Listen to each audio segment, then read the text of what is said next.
Okay, this time I can't make any promises, but I'm not gonna try to clear my throat as much. Listen. I have postnasal drip. It's fucking cold in this building. The heat's only at 60, which some people that live in their cars, especially younger people, I feel so bad for them. My body doesn't really do too well with the cold. Anyways, I just wanted to talk about uh, male desperation. There was a quote one time. It was, "Men live quiet lives of desperation," and how true that is.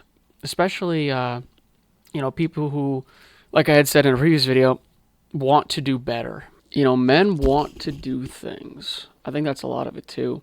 Is we may not have the money for it. We may not have the time for it. Even like, desire stuff, right? Like men generally, I don't know, we just desire things like everybody does, obviously. But I feel like men also do not complain if it does not work out in their favor. Like obviously, like you see with the whole dating thing right now, women are up in arms over whatever, but like men will just sit there and take it. There's not really a whole lot of back and forth. It's just like, I think we can understand that. Why would you fight something if it's not even gonna work out in your favor anyways, right? Like, that's like me with what I do, right? I'm a woodworker, so if I'm doing something and the piece of wood chips, why, like at a certain point you just have to give up on the project. You do, because what's going to happen is you're going to be stuck with something where you just don't even want to continue with it. Like it's going to be a pain in the ass. It's going to be more of a pain in the ass to fix it than it is to just start anew. And men kind of do that, especially with our hobbies, right? Where like if something's not working out, why would we keep trying something over and over and over again if it's not going to work? We're not stupid. Unless, I'm sure there are some people who are going to be doing that.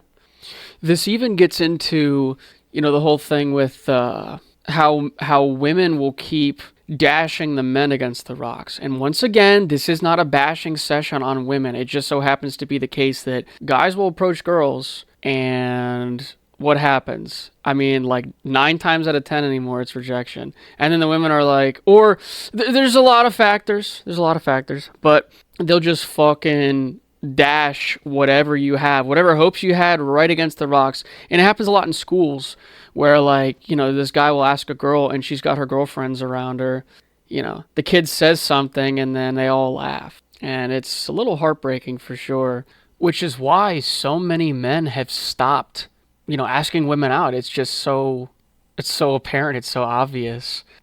Like if you've had it happen to you, you ask somebody out, they reject you very harsh. The next woman, she could be very nice, and yet you're just gonna let the moment by. And then women are like, what am I doing wrong? Like women feel like that they have to be the pursuers now, and it's like, okay, some bad apples have ruined the batch, because that's just what it is. Like even though they are not the culprit, or some of them may not be the culprit, like it just translates that way. Because you could say the same thing about rape, right? Where like not every guy's out there is a fucking rapist, but because there are guys who rape, every woman is going to say that they're all rapists. Like that's just like what's happening now is everybody's consolidating ideas on who is who and what is what. That's what's happening anymore. Like nobody. It's funny. You'd assume that with so much information, everybody's mindsets would be broadened, but everybody is just narrowing their ideas. And there's something to be said about how men and women operate. Obviously, they're like that. We're different, but yet the same. Men, like women, often are longing for something. I think that's a lot of it. Because everybody longs to be loved, right? I mean, I had also talked previously about narcissists. I was very short, but, they long to be loved. I mean, that's kind of their whole complex, right? Is that everything has to do with them. I guess this sort of segues as well into like conditional versus unconditional love. Like men generally, now once again, narcissists, so psychopaths and sociopaths, kind of fall into this camp where like love is conditional, and technically everybody else does either, but I'm not gonna go that far. Really, the only unconditional person that loves is Jesus Christ or God, the Godhead, the Trinity. But really what I'm trying to say here is that like men will unconditionally love, and I see this in myself too. Like, I don't know how true that is, to be honest. Because men are liars, right? And so are women, obviously. But I'm just saying that, like, people in general are liars. Technically, I'm going to sort of lie to you. It's a half truth, half truth. Yeah, so I care about my mom. Like, I do, like, I love my mom unconditionally. I love my grandma, my aunt unconditionally, stuff like that. And it's just, it's always difficult when the love is not reciprocated. I think that's one of the most difficult things.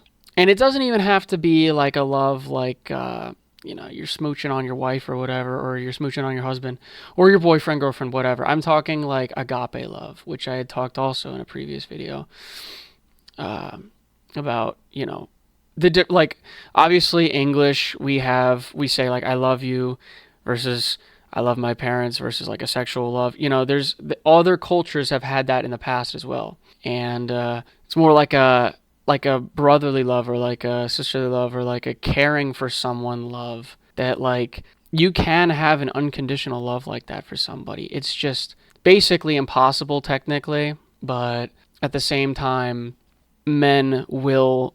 I'm just gonna, I'm gonna take it from the human standpoint, because like obviously from the God standpoint, we will never unconditionally love, but from ourselves, we're gonna tell ourselves we unconditionally love. So men will unconditionally love their wife. Now, if they're a good man, right? You have some men where it's like the wife gets fat or she breaks her leg or whatever, and they're like they basically just throw them to the side. I think that's evil, right? Because you're loving the whole of somebody. You're not, even their imperfections. I mean, like I said before, God loves us even though we're not perfect yet.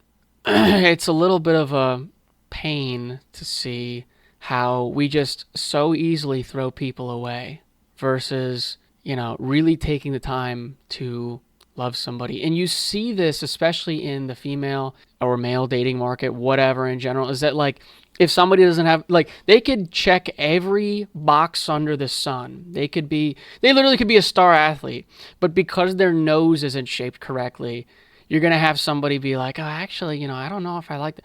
That is so lame. It's not even childish. Children don't even do that. It's like so lame, and sorry to the gay people out there. It's not a slight against you. So lame and gay. I'm so sorry. I just got to say that. It's so lame and gay that like people are doing that right now. Like literally, I'll see a woman on the street or whatever. I'm like, oh wow, she's so pretty. Like even though she's not like a 10 out of 10, she's not even like a 6 out of 10 or a 5 out of 10. She's like a 3 out of 10. It's like the people have qualities about them that, you have to look past the negatives to see the positives. And I keep referencing previous videos or a video, but about, seeing the positive in things. Like everybody on the internet's going to talk negative. You see it being the highest rated views, right? Everybody's like, oh, the world's ending and there's bombs going off and this is it. We're going to fucking die. Instead of being like, okay, let's take things from a positive view because we only got one world, right? Just realistically, even post. We only have one world.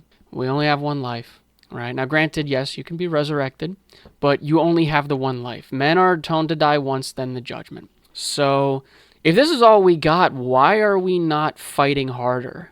Right. And you don't have to fight physically. I'm sure there are some people that are going to be whipping haymakers left and right. But just generally speaking, like, I'm surprised that we're not trying harder mentally, right, to like shape the hearts and minds of others. If we had more unconditional love, it would go farther. So how do you change? This is just a good question I'm posing to you, is how do you change the heart and mind of somebody who's not willing to change? It's kind of a Pharaoh problem, right? Where like Pharaoh didn't want to change, right? Or like, just politicians in general. You got people going into the White House being like, what is it, America first or Israel first? And, they can't just let go. They got to bat for somebody else. And this goes for everybody. Like, people can't just, stop batting for the wrong team, even though that team doesn't even give a shit about them. I always do this. I always just fucking rant. But Yeah, let me get back to our topic. Everything is what it feels like everything's conditional anymore. And I'm sure I've done that in the past. I actually know of a time I have done that, and I'm not proud of it. I try to keep it as fair as possible. And I'm not talking necessarily about love, but just conditional or unconditional things like if you do this for me, I'll do this for you, blah blah blah blah blah blah blah. It's so hard cuz it's sort of like our sin nature to be conditional. It's like we will always be looking for a better opportunity, right? Going back to the dating thing, we always will be like, oh well, this person. It's like a leveling up or whatever. I mean, obviously, yes, women do that more than men, and it's a shame they do. But we always are looking for the best opportunity, right? And I really try to limit myself with that. Usually, what I do is if I find somebody I like, let's say I don't see them for a year, I come back to them. I do. And it's not a thing of like, I can't remember the exact term, but it has to do with, people who, oh, you know what it is? It's Stockholm syndrome. That's what it is. Where like, you go back to your abuser or whatever, you like don't want to leave the abusive relationship. It has nothing to do with that. It has to do with like, this person is nice to me. They're a wonderful person. And I'm assuming they're the same person they were, even though they may have gotten better or gotten worse. I'm assuming they're the same person, and I'm not going to give up on them. It's sort of loyalty to an end. And I try to be as loyal as possible. And I'm not just saying in relationships. I'm talking like just in general friendships. You say you're going to do something, you better do it, right? You better be a man of your word or a woman of your word. That's the only way that we can really have a trustful society or a high trust society. And just people just don't do that anymore. It's really a shame. And I guess people really never did that in the first place. I guess it has more so to do with like we're seeing it more now, number one, but also information. Just being able to be like everybody has every information out. Like you can just, women can go find a hot guy anywhere. And granted, yes, men can do the same, but we have to pay for it, right? but but women can just be like, oh, I'm looking for this, and then just filter out everybody. And everybody's talking about the dating thing right now. That seems to be like dating. I'm sure dating's going to get a lot worse before it gets better. People are starting to change. I find it awesome that women are actually starting to change a little bit more. And I really do mean that. I really do think that as well, because you can tell when somebody is authentic. And there's a lot of women out there that are like kind of coming out of the woodwork being like authentic. They're not, and they were always authentic. They just didn't put themselves out there. So that's nice to see. But how do we fix this problem? And of course, I'm sure people are going to be in the comments, there's no way to fix the other side needs to fix it. Well, how about as a collective, we shut the fuck up and listen for a second? We need to just be better people. I know it's hard. If it were easy, everybody'd be doing it, right? But we just need to try. Just try. Just try. Just try to be loyal. Just try to like, if your woman or your man in your life is, being nagging or whatever, just be like, hey, listen, you're right, but you're annoying. It's hard to admit fault, but, at the same time, you want to be truthful to them, right? You want to be like, hey, I believe that you're right. I'm going to give you the win on this one. You are right.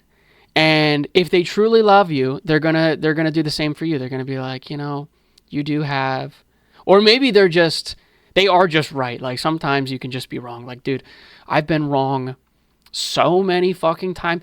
The amount of misplays I've made in my life far outweighs the plays I've made. Like literally, I would be the bottom of the rung. I'd be the last pick for a quarterback if I was a quarterback. Like if teams are scouting and they're like, well, let's see who's out there on the horizon.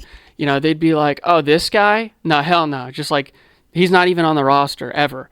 So everybody can make misplays. But like sometimes you have to try and amend the misplay. And sometimes you'll dig yourself deeper. I've done it before. But it'll only get better if you try. If you really put in effort. Nobody wants to put effort in anymore. Seriously. And you know what? I really don't blame them.